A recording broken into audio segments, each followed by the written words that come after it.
asumsi itu sepertinya ada benarnya. Kenapa?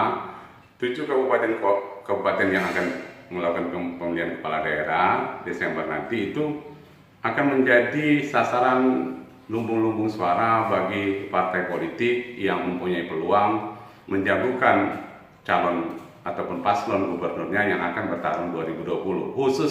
Terkhusus ini bagi para partai politik yang mempunyai kursi yang cukup di DPRD provinsi, juga dari segi persentase ataupun kuantitas jumlah suara mereka yang cukup besar di beberapa kabupaten kota, juga di tingkat provinsi. Misalnya itu berasal dari partai-partai papan atas seperti Partai Golkar, partai PDIP, Gerindra, dan di partai papan tengah ada Nasdem, ada PKB dan PKS, juga ada di papan bawah. Tapi yang paling utama, apalagi daripada partai politik tadi, itu merupakan tokoh-tokohnya ataupun ketua-ketuanya merupakan daripada elit yang merupakan elit daripada pemerintahan daerah sekarang.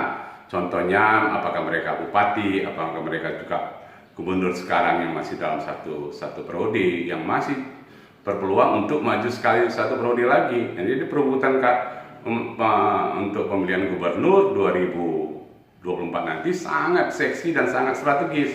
Makanya ada upaya-upaya dari partai politik yang juga merupakan mungkin mereka menjagokan tokoh ataupun kepala daerah di suatu kabupaten, kota ataupun provinsi sekarang, itu akan saling berebutan, berkompetisi ataupun melakukan upaya-upaya pengaruh-pengaruh politik, sehingga nanti mereka membuat komitmen, deal ataupun kesepakatan baik secara elektoral, finansial ataupun dalam beragam kebijakan yang secara signifikan akan mempengaruhi terhadap hasil ataupun hasil daripada kemenangan di pemilihan gubernur tahun 2024. Apalagi, ini secara khusus, dukungan itu bukan cuma dilakukan untuk jumlah suara. Contoh sekarang, 7 kabupaten kota ini kan cukup besar dari segi jumlah DPT-nya.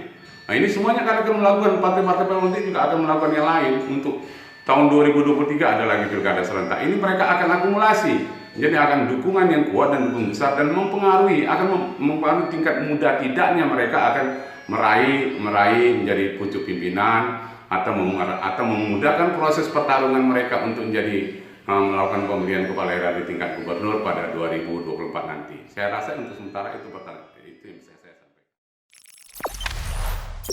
Jangan lupa subscribe, share, komen, dan like ya.